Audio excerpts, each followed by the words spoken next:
Hey friends, it's Pragvansh and today you're gonna unlock your musical memory. So let's roll in with this one.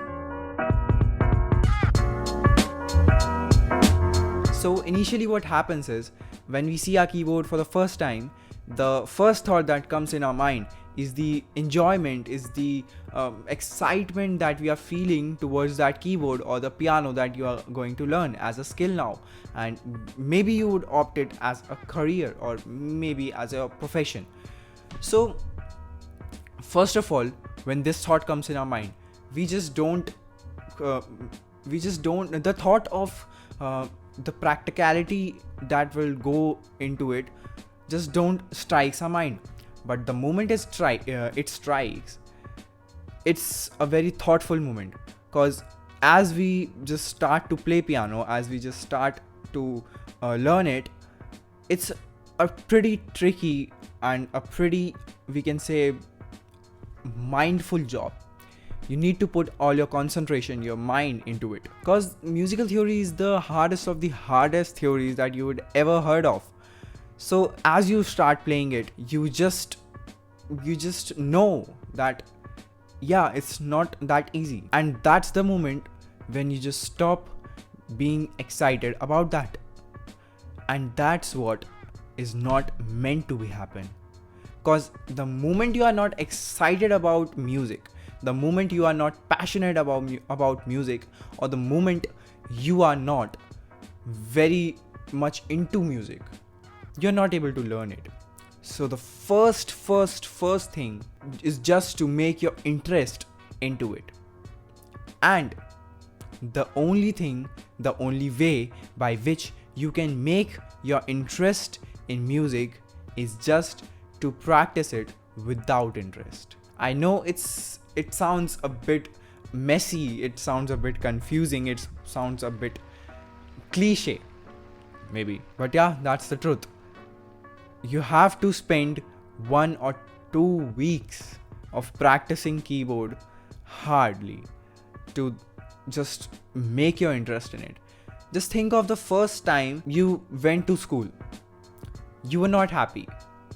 You were not happy by leaving your parents, leaving your home, leaving your society, or leaving your toys especially. But as you start to live in that environment, as you start to be with so many children around you which are of the same kind, which are feeling the same, which are having the same feeling as you just start to be comfortable with that environment a little bit. And as you start making friends there, you are just now comfortable, you're just happy with that environment, and now you're just excited to go to school. It's the same in the music. You just have to practice. You just have to live in that environment for 1 or 2 weeks. You have to make those keys, those metronome, those tempos, those styles, those beats, and those basses, drums, and etc. Your just friends. You have to make those keys your friends. You have to make those notes your friends. You have to make that nautical language your language, and now you would be easily able to be with that environment, and now you would be passionate, or if not, then you would be interested into music. So let's just finish off this lecture-y kind of thing and just let's move into the main video. I have divided the video into 2 basic parts, the Bucky level and the Woody level. So let's move into the Bucky level. First, let's look into the white keys. These white keys are divided into a set from one C to another C. Now, what's a C? It's a name given to a particular key. Actually, our keyboard is divided into 12 pair of keys known as an octave, which starts from one C to another C. Now the question is, how are you gonna identify which is a C? So, each time you notice these 2 black notes, the key just underneath that is a C. So this means that if you look at these 2 notes, then the key just underneath that is also a C. And if you look closely, then the key just underneath this is also a C. So a basic or a regular keyboard or a piano has 5 set of keys, which is also termed as 5 octaves. There are names assigned to these keys, which you already must be knowing. But let me tell you again. Now when you have identified the C, the key, just after that comes a D. Just after that comes a E, then F, then a G, a, B, and then again a C, and then the order goes on and on. Now when you know name of each keys, let's memorize them. So very easy and a basic way to memorize these notes is just to sing along with playing. If you know how to play a C major scale, then you could easily be playing the white notes and memorizing the notes with that. But don't worry if you don't know it. Today we're just going to practice with a single finger. So sing along with me. C, D, E, F, G, A, B, C, C, B, A, G, F, E, D, C. This is a very basic exercise that you can practice without knowing anything about the keyboard and just remembering or memorizing the notes. So now the second step is to memorize the black notes. Now the black notes are not just like white notes. Actually, there are 2 set of names assigned to each black note. As you can see it right over here, in an octave, there are 5 black notes. Each note has 2 names assigned to them. First, let's stick to the first group of the notes assigned to the black notes, which is a sharp, which is also symbolized by a hashtag. Sharps are the higher half-step tones of any white key. And don't just worry if you don't know half-step notes. I'll be coming up with another video to just explain the basic music theory that you guys would need. So you can look up to the video and then you would easily know what a half step, full step and every musical theory thinks. Every black note that is just above a white note but at the right side of it it's sharp. So this means that if we take the C, then the key just above it but at the right hand side is C sharp. For another example, if we take A, then the key just above that but on the right hand side is A sharp. Now you must be knowing the concept of the sharps. Let's move towards the concept of the flats. So this time let's take a G. Every black note that is just above a white note but on the left hand side is known as its flat. For G, the black note just above it but on the left hand side would be G flat.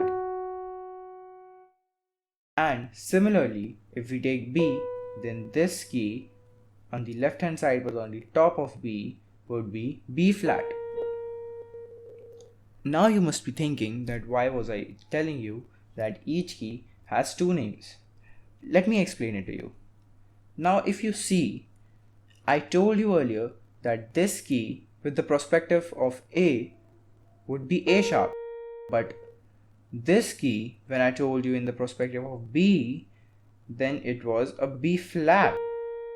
This same key was a E sharp and a B flat. Interesting, right?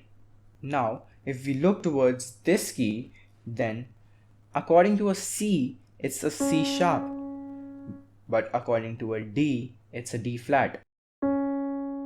Now you know that this key, if we look according to a E, then it's an E flat, but with D it's a D sharp. Let's move to the memorization part of the black notes. So you have to do the same with the black notes too. Just take your finger and practice these notes by singing along with them. Like, repeat after me. C sharp, D sharp, F sharp, G sharp, A sharp, A sharp, G sharp, F sharp, D sharp, and a C sharp. Now you have to repeat the same thing with the flat keys too. Let me tell you a bit of a story. When I was a kid, I used to practice these same tricks with myself, and I still remember that within 3 to 4 days, I was easily be able to memorize the notes. And what I was doing was, I was just practicing these scales, but I was also singing along the keys with them. And with this practicing, I was easily be able to practice the fingers and as well as my memorization to the notes. And here's a tip for you guys. Just take a marker like the one I have over here and just write down the notations on the white keys, and then you will easily be able to recognize the keys with their names, and you'll be easily able to play the keys. And for the black keys, if you know the concept of the sharps and the flats, then it would not create a problem. But if it does, then just use a simple sort of like stickery stuff that you would easily be able to find in the market, and just use those stickers and put them on your keys. But if you don't want to dirty your keyboard, if you don't want to mess with your keyboard, then you could easily use a MIDI display software where you would be able to see a virtual piano on your computer screen or on your phone screen, and just by connecting your keyboard with your phone via MIDI cable, you'll be able to recognize the notes. And in case you guys are wondering that how does that software works, then just click on the video that is linked in the description box and in the I button, and you'll be directed to a video in which I have explained my whole process that I use to connect my keyboard and work on that software. So now let's move towards the woody level. The woody level is the testing level in which we are going to test ourselves with everything we have learned by these scales and by practicing the memorization technique. So what you have to do with this is, either you can prepare some flashcards with you, or you can use a tricky flashcardy software kind of thing, or you could just make a person stand by you and tell him or her to just randomly speak the notes, and you have to play it, and you could easily monitor it on your software, or you could just monitor it via your notations or your notes that you have written, and just check it that if you have done it well. So for example, like I made these flashcard kind of things, and now I'm going to practice with these flashcards. So as you can see right here, there's a D flat over here. So as I see a D flat on the top, I'll just press a D flat on my keyboard. So now I can just check my answer from this notebook, and as I see that yeah, it's a D flat, I have checked, I have just pressed the right key, then I can just put this flashcard over here, and now I can just see towards the next flashcard. And by doing this, I can easily just check myself with every notations or every keys that I have remembered till now. Now when I have checked myself with these flashcards, I can also try another test with me. What I can do is, I can just make a person stand by me and make him press some random notes on the keyboard, and as soon as he presses the keys on the keyboard, I have to tell the name of those keys, requiring that the stickers or the notations are not written on your keyboard. So this could also be a very fun way to interact with it and to just test yourself with these techniques that you have learned in the Bucky level.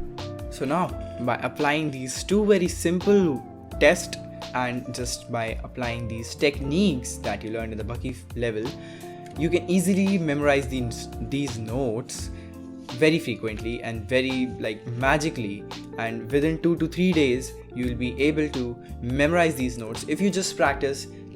You just have to practice these notes in phases.